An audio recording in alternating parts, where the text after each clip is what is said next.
Fiona was excited as she got ready for her date. This was her third date with Carl, and all the signs were good that Carl was going to get lucky for the first time tonight. She was getting excited with the anticipation of it. As she put the last of her makeup on, she thought about the first 2 dates. She'd met Carl when she went out almost a month ago with her friend Rachel. They had been planning on having just a quiet night to celebrate Rachel's birthday. However, when the 2 hunky guys bought them drinks and very persistently made their intentions of getting to know them better apparent, things changed. Rachel cracked first, and with a look at Fiona for approval, agreed to a couple of dances. That left Fiona with Carl. He was a perfect gentleman throughout the 4 dances she allowed him. It seemed natural that the 4 of them shared the table when they all returned. She had absolutely no idea what Rachel and her guy talked about. She had eyes only for Carl. He was handsome, witty, and a good 5 years younger than her. But the most alluring thing about him was that he made her the center of his universe.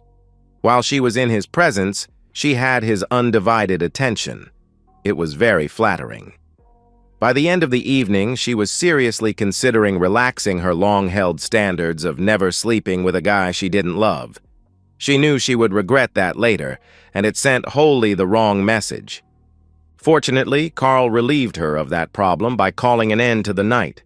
He explained that he had an early start at work the next day. Perfect gentleman that he was, he settled both girls' tabs for them before leading them out to Fiona's car. He drew her in for a short kiss on the lips, then bid her good night. She was a little surprised when Rachel announced she was going home with Carl's friend to his apartment. She knew Rachel had lower standards than she did, but this was still unusual behavior.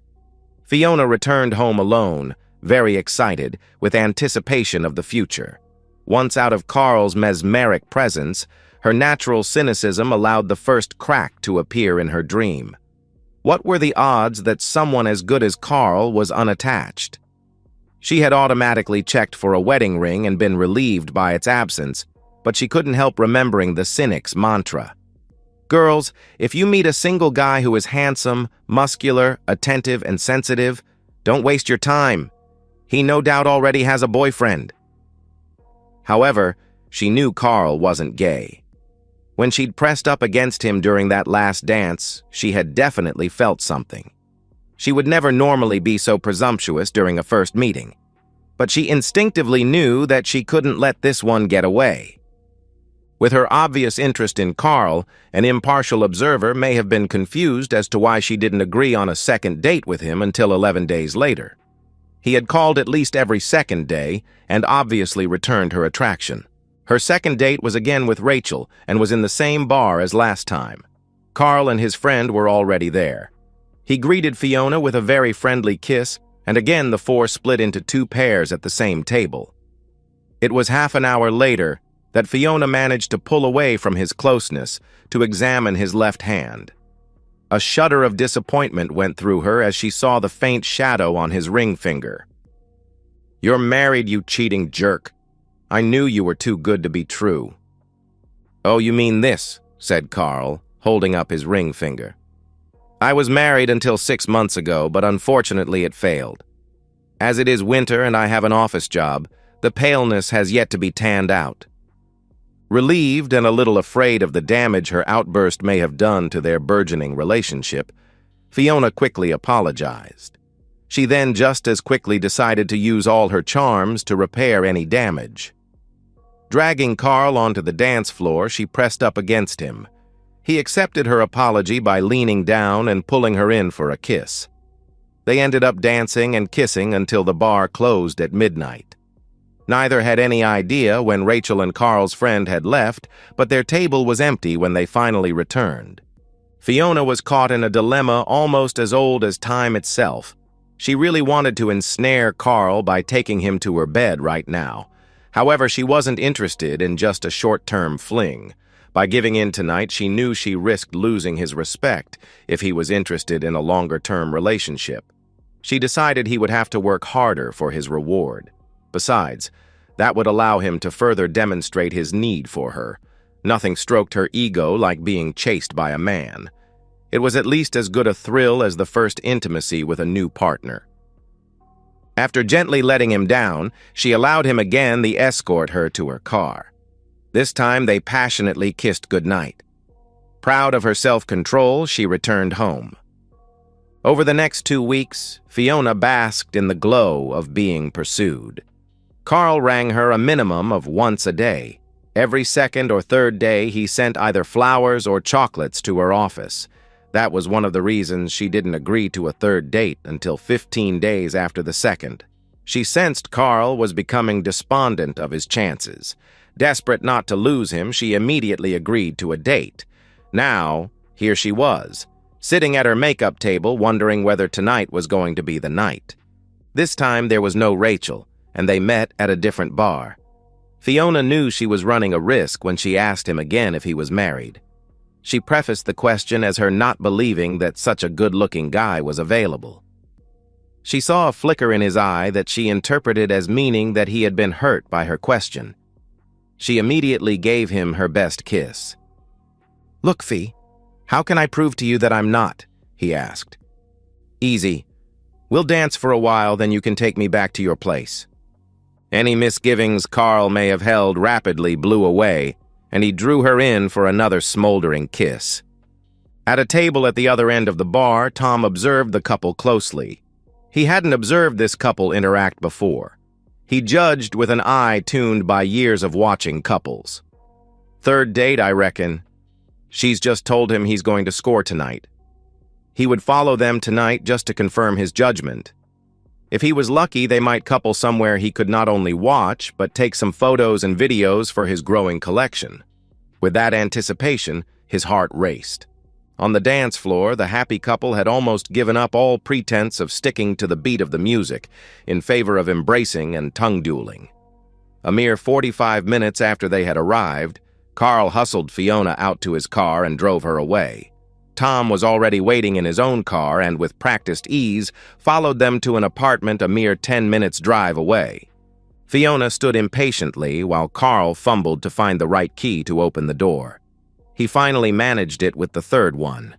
Fiona was breathing heavily with anticipation. Once the door was closed and the happy couple was inside, Tom strolled from his place of concealment behind a tree on the street and made his way around to the back of the 3 apartment blocks. With experience, he looked around at the high wooden fences surrounding the block and judged that he wouldn't be observed in his spying. He could see through the partially open curtains, through the darkened bedroom into the lounge. Carl and Fiona were in the midst of tearing each other's clothes off. Tom opened his belt bag and retrieved his video camera. He was disappointed that the action was in the lounge, but realized it could have been far worse. The curtains might have been closed. He got some really good footage of Carl with Fiona. She must have been excited as it only took about 2 minutes. At the window, Tom thought this was priceless. For less than 5 minutes of his time, he had both of them on tape. He was even more excited when the happy couple moved into the bedroom and turned the bedside light on but didn't close the curtains. He stepped away from the light escaping through the curtains until he judged from experience that they were fully occupied again. He had just confirmed that Carl had Fiona on her back in the bed when it happened. The distinctive snap of a dry twig breaking under someone's stealthy foot. He backed into the shadows while judging that the noise had come from the brush about 10 meters to his left.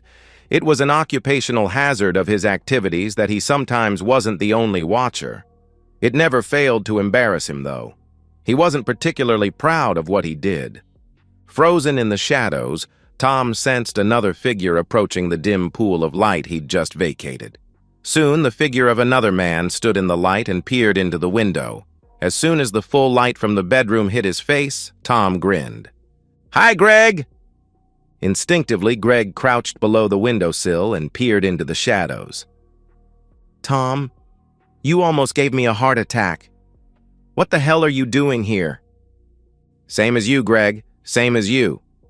"Any good?" Greg asked. "Yeah, fantastic. You missed the action in the lounge, but they've just moved here to the bedroom. He's going at it again." "Any video?" Greg asked. "Sure have. I'll give you a copy if you like." "That would be great, Tom." Greg peered through the crack in the curtain and grinned. "Excuse me, I just have to make a phone call." As his fellow peeper retreated to make the call, Tom once again returned to the crack with his camera rolling, once again thinking of his good fortune. This would be one of the best items in his collection. By the time Greg got back, Fiona had once again burst into excitement, and Carl was returned to full duty. Tom got brilliant footage of both their faces, clearly showing their mutual pleasure. When Greg returned, Tom kindly made room so they could both video the action. In whispers and with an expert eye, they shared views on Carl's performance. It must have been about 15 minutes later when they were both startled by a pounding on the apartment door, clearly audible even at the back of the building. Their reaction was nothing to Fiona and Carl's. They separated with looks of confusion, and both hurriedly started dressing. Carl finished first, even with the difficulty he had pushing into his jeans. Greg and Tom watched as Carl left the bedroom and disappeared from view at the front door. Mere seconds later, they were astonished to see him flying backwards and landing in the center of the lounge. Very soon afterward, a large, obviously angry woman raced over to stand over the recumbent lover, laying into him with gusto with a short mini-league baseball bat. Carl's screams came faintly through the glass. When she tired of this, the formidable woman turned her attention to the bedroom. Fiona nearly got the door closed, but was no match for the bigger woman. She retreated backward until the bed hit her knees and she fell back on it.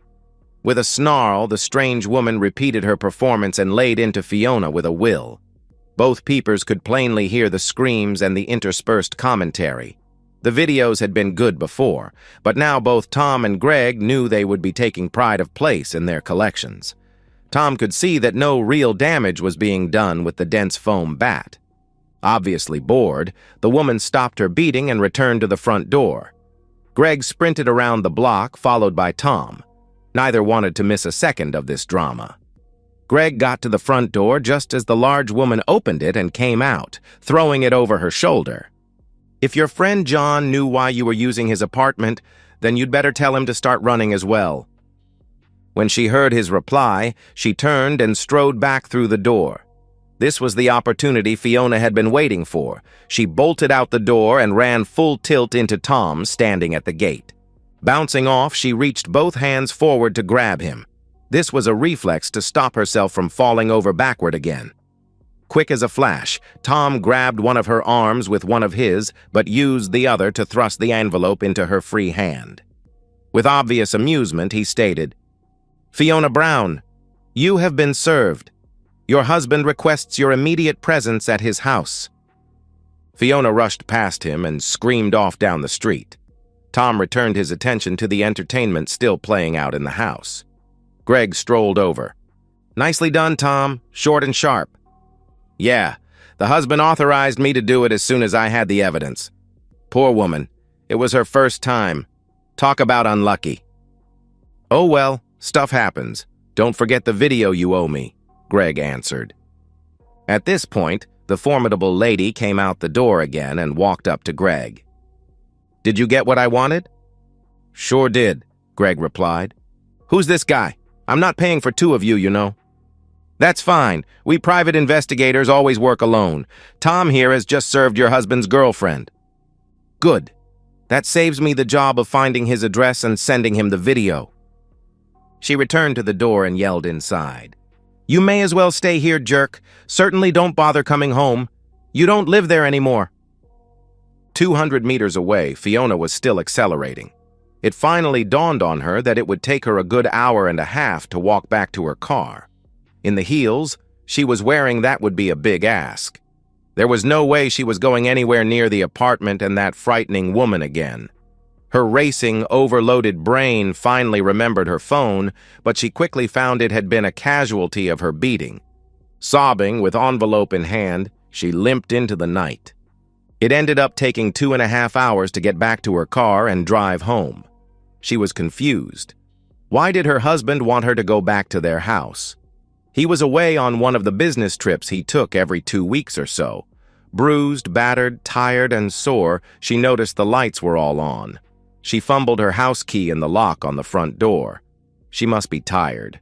She couldn't get it to go in the hole. The noise alerted her husband, and he opened the door, standing to the side to let her stagger in. "What are you doing home, honey?" she started. "Who is this?" The attractive but stern-looking lady sitting on her couch arose and approached the silent pair. "I am Mary Vermont, from Child Services. Do you know it is entirely inappropriate to leave a 6-year-old and a 4-year-old child alone for—" She glanced at her watch. "4 hours. I'm afraid I'll have to report this disgusting situation to the relevant authorities. I have here an interim order that precludes you from having sole custody of your children. The order remains in place for 28 days or until overturned by a family court magistrate." Rather than accept the proffered paper, Fiona collapsed to the floor. The extent of her husband's ministrations was to roll her into the recovery position to prevent her from swallowing her tongue in her swoon. He couldn't have worn a more distasteful expression when he touched her if he'd been scooping up dog poo with his bare hands.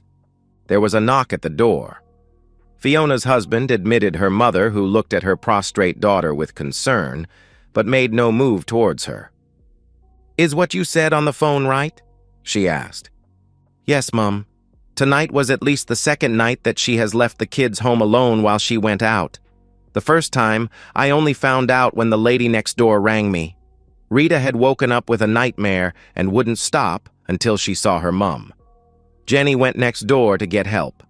The lady came over and settled Rita and stayed until Fiona got home after midnight. When she heard Fiona coming, she snuck out the back door. She rang me the next day. I rang Child Services and we set up a fake business trip for this week. Mary noted what time Fiona left and confirmed there was no babysitter. Don't worry, the girls knew I wasn't far away, and I came back as soon as Fiona left. I was also tipped off by Rachel's husband that they were up to no good. We are sharing a lawyer." "I can confirm all that, Mrs. Smith. We already have a statement from the neighbor, and tomorrow we will get one from her friend. I'm afraid tonight I had her followed by a private investigator, who filmed her leaving a bar, going to some guy's house and having intimacy with him." Fiona's mum digested all this with a look of mounting horror. The other two let her process. Finally, "I know you well enough that you will never forgive her this. Damn. I don't think I will ever forgive her either. I am so embarrassed that a child of mine would do anything remotely like this." "Don't worry, Mum. None of this reflects on you. Please feel free to visit your grandchildren as often as you like. They will need some stability after the shock of all this hits. She can stay on my medical insurance for the time being. She'll at least need counseling. Please forgive me in advance for not giving her much in the divorce. I will need it all if I take a reduction in hours or hire a nanny. Now let me help you get her into your car. Actually, before we do that, can you ladies confirm that she already has extensive bruising to her legs, arms, and face?" "Yes, Dave," the two women replied in unison. Fiona sat in the back of the courtroom, her eyes glazed, trying to focus on the proceedings that were unfolding before her. The weight of the past few weeks bore down on her, each passing moment reminding her of the lies, the betrayal, and the slow unraveling of the life she had once thought was unbreakable. The glances from her family, her husband's cold gaze. It was all too much to bear. She could feel the walls closing in, the last traces of her old life slipping through her fingers. Across the room, her husband, Dave, sat at the front with an air of quiet satisfaction. His lawyer spoke with confidence, securing the terms of the divorce and the temporary custody of the children. Dave had always been the strong, silent type, but now the cracks in his stoic exterior were gone. He was a man reborn, a man who had seen through the charade, who had finally taken control of his life. As Fiona's lawyer tried to salvage what little was left of her dignity, Dave's expression softened for the first time in weeks. His thoughts turned to the moment when he had confronted Fiona. The look of shock and shame on her face, the way she had tried to twist the truth. But now, with everything laid bare, there was no more deception. He was free. He had moved on from the lies, the pain, and the endless betrayal. Fiona's eyes darted nervously to the door as it opened. Her mother entered the room, her face pale and strained.